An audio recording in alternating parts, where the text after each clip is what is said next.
Good morning, student. Today we will learn new chapter number 11. आज हम लोग नए चैप्टर पढ़ेंगे। इस चैप्टर में हम लोग फोर्स, वर्क एंड एनर्जी के बारे में समझेंगे, जानेंगे।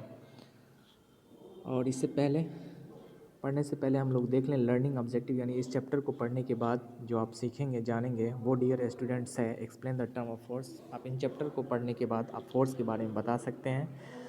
Identify some common force we come across in our daily life, जो हमारे डेली के जीवन में जो फोर्स का यूज़ होता है उसके बारे में आप समझ सकते हैं। वर्क के बारे में जान सकते हैं। और कुछ सिंपल मशीन्स है जो हमारे डेली के जीवन में कैसे यूज़ होता है उसके बारे में आप समझेंगे। और एनर्जी के बारे में आप समझ सकते हैं।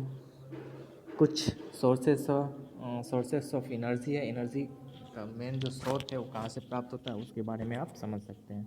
Okay, let's start. फोर्स, बल। सबसे पहले हम फोर्स, बल के बारे में जानें। When you push an object like a cart it moves.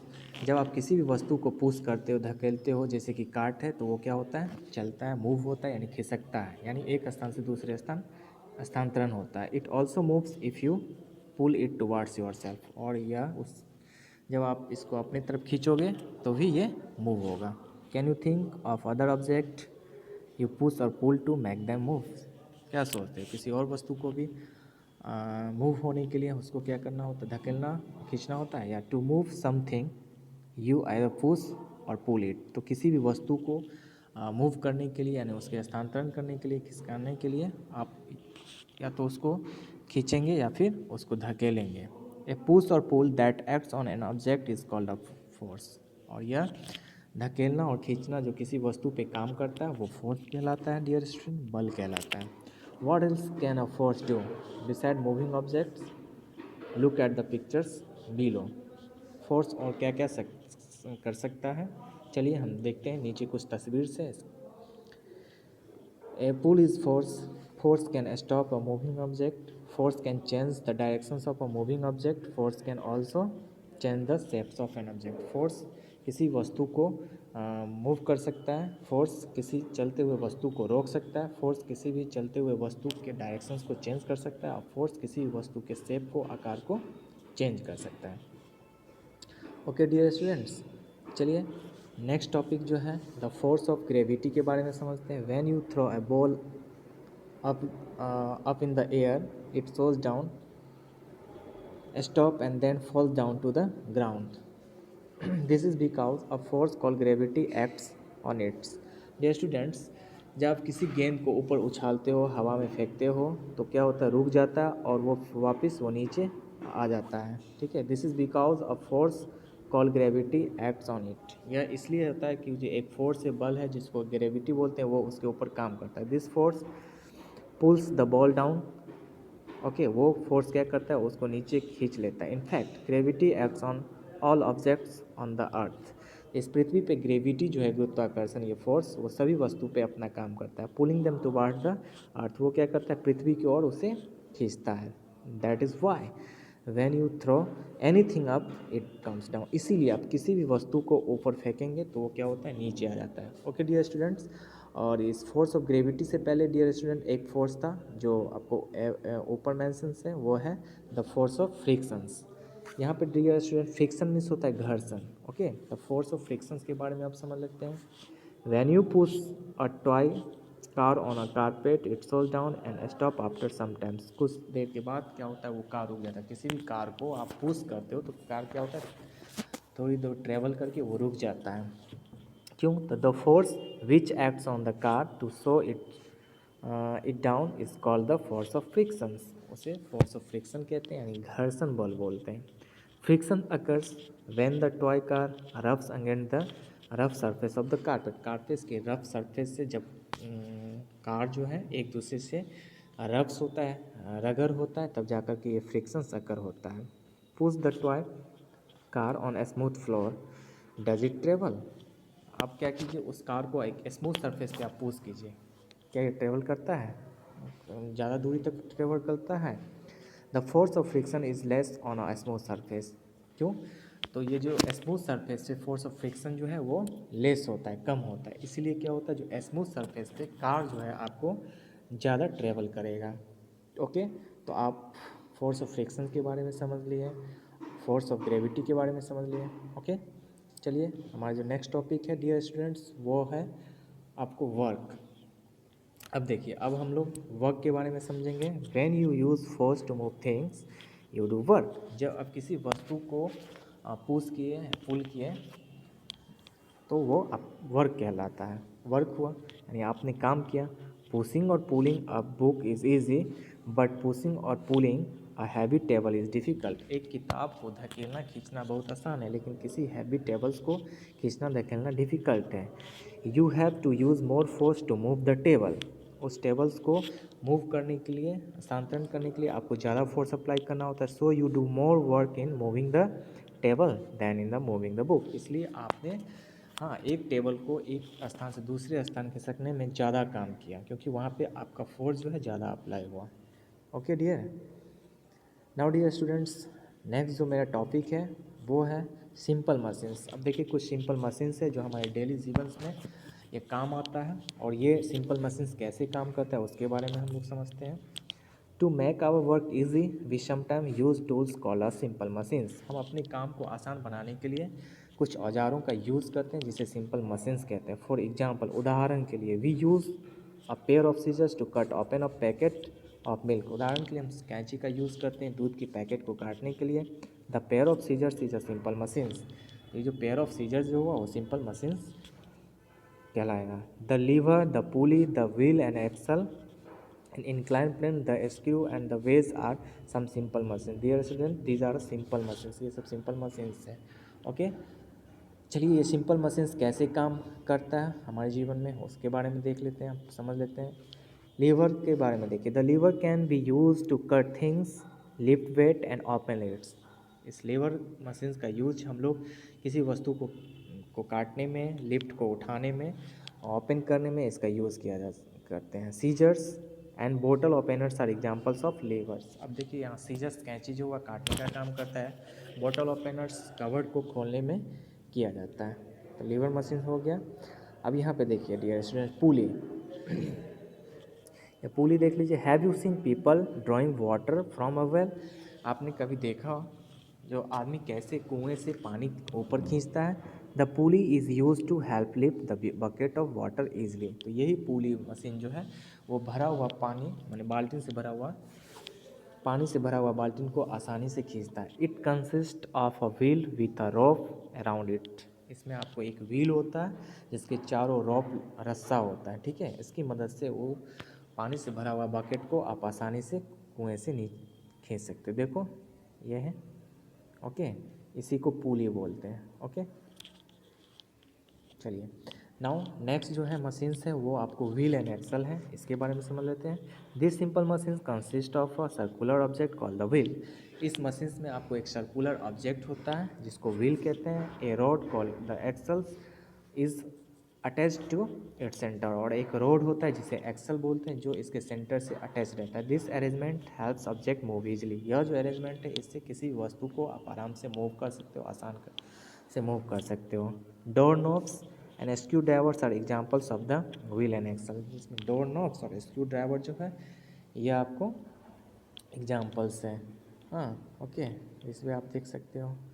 Okay, next machine जो डियर स्टूडेंट्स है वो आपका है inclined plane. Okay, an inclined plane has a surface that is sloping. Inclined plane का जो सरफेस होता है डियर स्टूडेंट स्लोपिंग होता है, ढालदार होता है।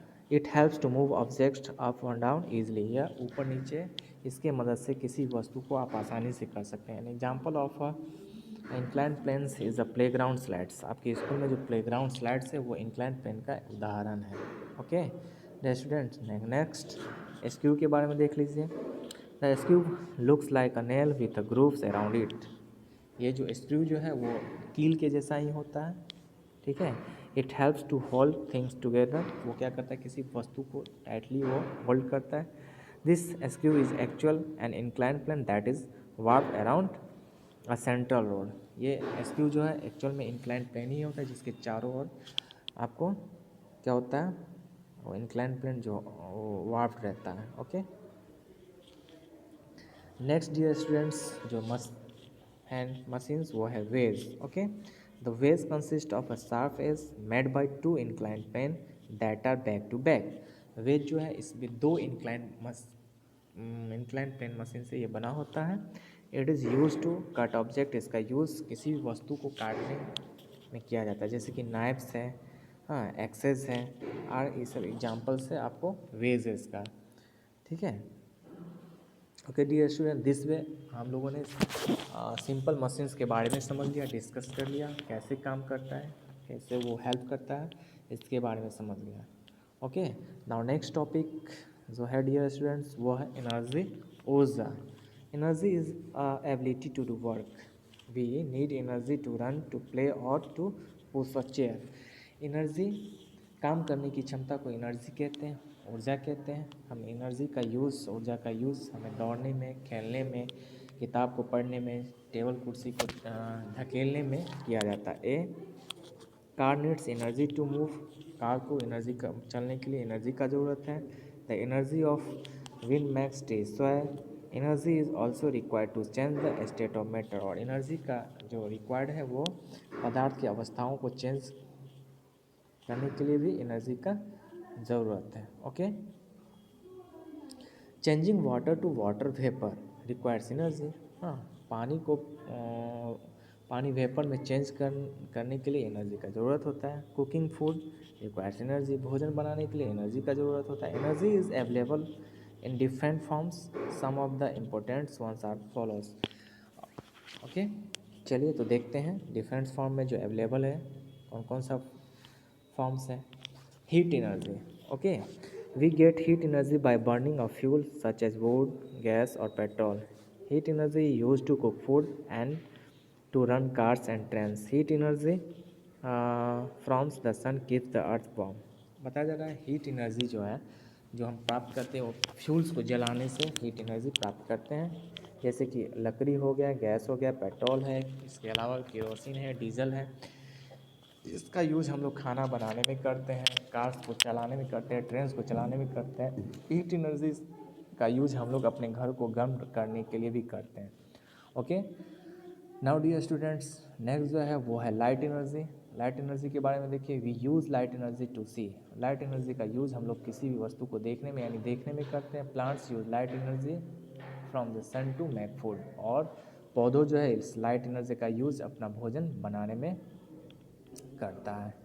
इलेक्ट्रिकल एनर्जी के बारे में आप देख लेते हैं. Electrical energy is use for heating and lighting. Electrical energy का यूज़ गर्म रखने में और प्रकाश के लिए इसका यूज़ किया जाता है. It is also use for running electrical gadgets such as a computer, refrigerator, air conditioners, fans and television. इसका यूज़ इलेक्ट्रिकल गैजेट्स को रन करने के लिए किया जाता है. कंप्यूटर है, रेफ्रिजरेटर है, एयर कंडीशनर्स है, फैन है, हाँ, इसका यूज़ इलेक्ट्रिकल एनर्जी का यूज़ किया जाता है. Okay dear. तो डियर अब हम लोग जो नेक्स्ट टॉपिक है वो हमारा है सोर्सेस ऑफ एनर्जी. तो ये जो एनर्जी है जिसका यूज हम करते हैं अपने डेली लाइफ में, इसका सोर्सेस क्या है, स्रोत क्या है, यानी कहाँ से ये उत्पन्न होता है, तो हम देखते हैं. चलिए सन के बारे में सबसे पहले देखते हैं. The sun is our main source of energy. सूर्य जो है हमारा मुख्य स्रोत है एनर्जी का. The energy that we get from the sun is called solar energy. और जो ऊर्जा हम सूर्य से प्राप्त करते हैं उसे सोलर एनर्जी कहते हैं. The sun gives us heat and light energy. सूर्य हमें क्या देती है, गर्मी और प्रकाश देती है. Plants use light from the sun to make food. Plant जो है उस लाइट एनर्जी का यूज अपना भोजन बनाने में करता है. When we eat food we get energy to do work. जब हम खाना खाते हैं तो हमें एनर्जी मिलता है. So we depend on the sun for energy. इसलिए हम एनर्जी के लिए सन पे डिपेंड है, निर्भर है. ओके. नेक्स्ट है dear students moving air. Okay. Moving air is called a wind. Wind energy is used to turn windmills. The windmills turns other machines and helps to generate electricity. हाँ, चलते हुए हवा को ही wind कहते हैं और wind energy का use wind mills को टर्न करने के लिए किया जाता है. और विंड मिल्स की मदद से हम किसी मशीन को रन करते हैं और इलेक्ट्रिसिटी यानी विद्युत को जनरेट करने में, उत्पन्न करने में इसका यूज़ किया जाता है. मूविंग वाटर के बारे में देख लीजिए dear students. Water is also use to generate electricity. Dams are built to allow. Okay. Moving air, उसके बाद इसका भी यूज़ किया जाता है. तो इस तरीके से आप यहाँ पे देख सकते हैं, the water to fall from a high control machines, this machines help to generate electricity. Okay, the water to fall from high, जो ऊपर से जो गिरा जाता है उसके करंट से हम इसका यूज़ करते हैं। ओके,